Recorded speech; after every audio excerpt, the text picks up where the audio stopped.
Hello viewers, welcome back to IPL Bharat. मैं निखिल अग्रवाल, आपका faculty लेकर आया हूँ एक और नया असाइनमेंट, जिसके अंदर हम बजट को तो करेंगे ही, साथ में कॉस्ट सेंटर का एंड एलोकेशन भी हम इसमें करने वाले हैं। पिछले केस स्टडी में भी आपने बजट के साथ में कॉस्ट सेंटर का इंटीग्रेशन वाला वीडियो देखा था और आशा करते हैं आपको पसंद भी आया होगा। तो आज की केस स्टडी भी हमारी उसी टॉपिक पर होने वाली है। हम बजट और कॉस्ट सेंटर का सबसे ज्यादा यूज इसलिए कर रहे हैं क्योंकि हमने देखा है कंपनीज के अंदर टैली तो इस्तेमाल किया जाता है, लेकिन उसके जो मोस्टली फीचर्स हैं उनको इंटीग्रेट नहीं किया जाता और मैनुअली सब काम किया जाता है। कुछ फीचर्स हमें ऐसे दिए होते हैं जिनका अगर यूज कर लिया जाए तो हमारी जो डेली रूटीन वाली जो ट्रांजेक्शन्स होती हैं वो इजी हो जाती हैं। बट कुछ न्यू अकाउंटेंट जो है, ट्रेनिंग तो लिया है उन्होंने, बट आई थिंक कहीं पे ग्लिच रह गया है या क्या हुआ है, वो लोग टैली को प्रॉपर तरीके से यूज नहीं करते हैं। तो अगर आप भी एक ऐसे अकाउंटेंट है जो कि टैली पे काम करते हैं और आपको भी टैली के वो फीचर्स यूज नहीं करने आते हैं, तो यह वीडियो आपके लिए है। और ये वीडियो में जो कॉस्ट सेंटर और बजट का ऑप्शन हम यूज करने वाले हैं, उसको बहुत ही ध्यान से देखना अगर आपको सीरियसली वो टॉपिक समझना है और अपने डेली रूटीन में उस चीज को यूज करना है। तो शुरू करते हैं हमारी ये वाली केस स्टडी। और हाँ, वीडियो को पूरा जरूर देखना, तभी आपको टॉपिक को क्लियरली समझ में आएगा। एंड पसंद आया अगर आप वीडियो, तो वीडियो के एंड में लाइक जरूर कर लेना। और अगर न्यू व्यूअर हैं हमारे चैनल पर, तो चैनल को सब्सक्राइब जरूर कर लेना।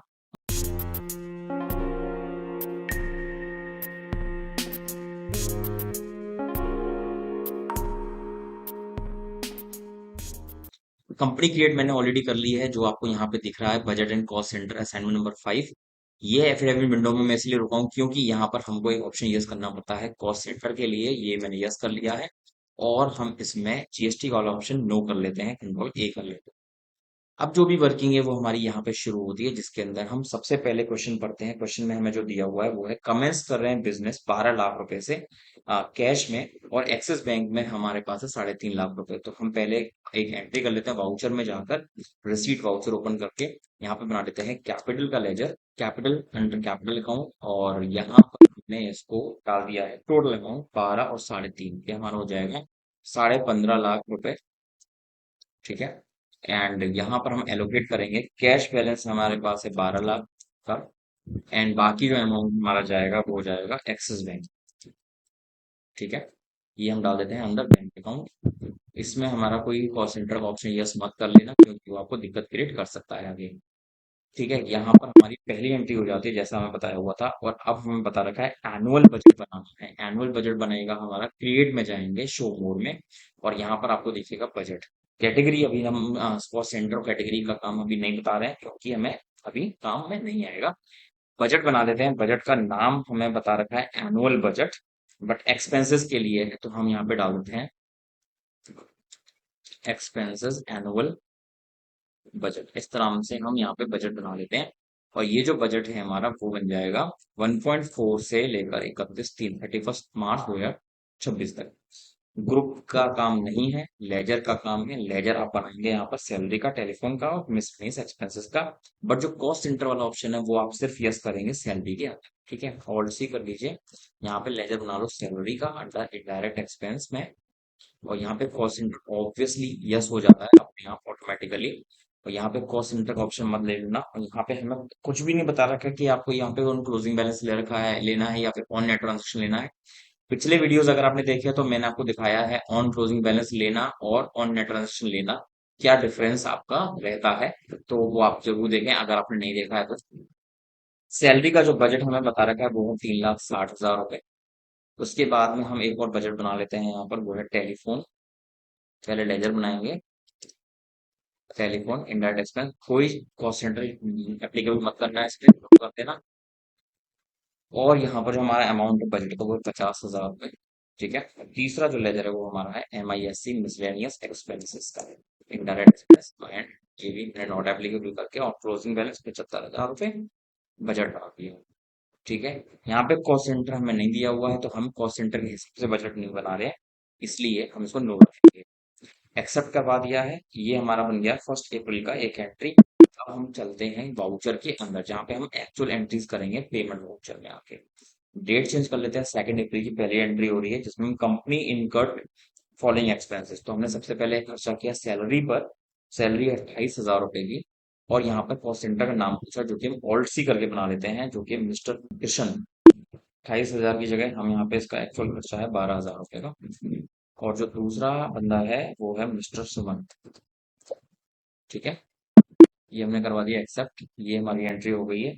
पेमेंट हम कैसे कर रहे हैं ये नहीं पता, इसलिए हम कैश में डाल देते हैं इस पे, एक्सेप्ट। पहला एक्सपेंस अभी हमें, अगर चाहें आप तो इसी को कंपाउंड एंट्री कर देते हैं, डीआर करके कैश हटा के यहाँ पर टेलीफोन एक्सपेंस ले लो। ठीक है, टेलीफोन एक्सपेंस इसमें हमें दिया रखा है 5,000 का। एक और डीआर करके हम यहाँ पे मिसलेनियस ले लेते हैं, मिसलेनियस में दिया हुआ है 8,000 का। ठीक है, कंपाउंड एंट्री कर दो, क्योंकि हमें बता नहीं रखा है तो हम कंपाउंड में कर सकते हैं, कैश एंट्री एक्सेप्ट करवा दीजिए। आगे एंट्री है हमारी, इसमें परचेज फर्नीचर, 5 लाख रुपए का हम फर्नीचर परचेज कर रहे हैं। यहाँ पर एक लेजर बना लेते हैं, furniture indirect expense, sorry, furniture under fixed asset. ठीक है, इसको हमने एक्सेप्ट करवाया और यहाँ पर हमारा आ चुका है फर्नीचर का अमाउंट 5 लाख।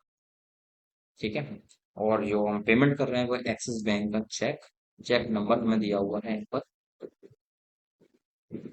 321456। चेक हमने दे दिया है, नेगेटिव दिखा रहा है, दिखाने देना भी, वो हम बाद में उसको एडजस्ट कर देंगे। एंड यहाँ पे मैंने करवा दिया इसको एक्सेप्ट।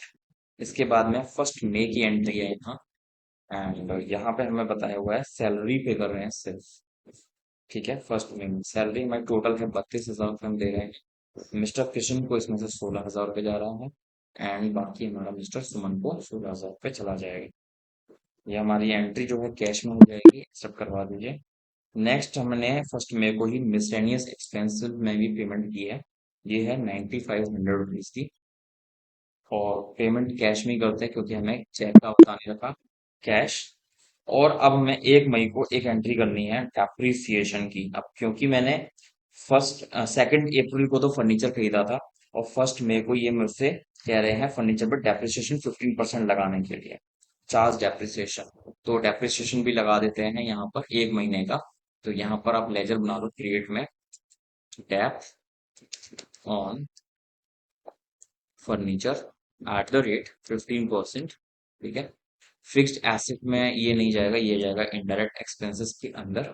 ठीक है, और यहाँ पर आपका जो अमाउंट है वो कैलकुलेट कर लीजिएगा। फर्नीचर आपने खरीदा था 5 लाख का, और उस पर डेप्रिसिएशन जो लगा रहा है वो 15%। ठीक है, आपका जो अमाउंट है वो 75,000 रुपीज डेप्रिसिएट हो जाएगा, फर्नीचर को आप क्रेडिट कर दीजिए।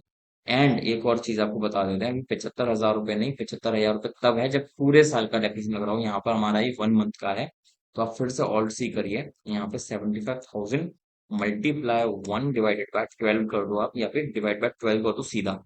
तो आपका जो ये अमाउंट है 6,250 रुपये, ये आपका एक्चुअल डेप्रिसिएशन है, जो कि 1 महीने का आपका कटा होगा। ये जो एंट्री हम करेंगे ये करेंगे जर्नल के अंदर, तो आप ये ध्यान रखना, जर्नल के अंदर मैंने ये एंट्री कर दिया। ठीक है, 2 अप्रैल को मैंने फर्नीचर खरीदा था, 1 मई को मैंने ये एंट्री कर दी है डेप्रिसिएशन की। और यहाँ पर आके हमारा जो अमाउंट, मतलब जो एंट्रीज है ट्रांजेक्शन से वो कंप्लीट हो जाती हैं।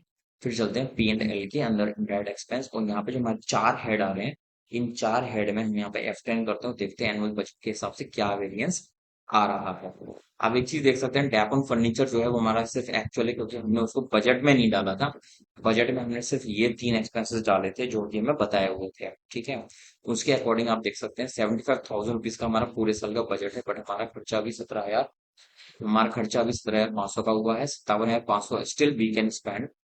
सैलरी 3,60,000, जिसमें 60,000 रुपये खर्चा, 3 लाख बचा सकते हैं अभी। टेलीफोन 50,000, 5,000 स्पेंड करो, 43,000 हमारा बच रहा।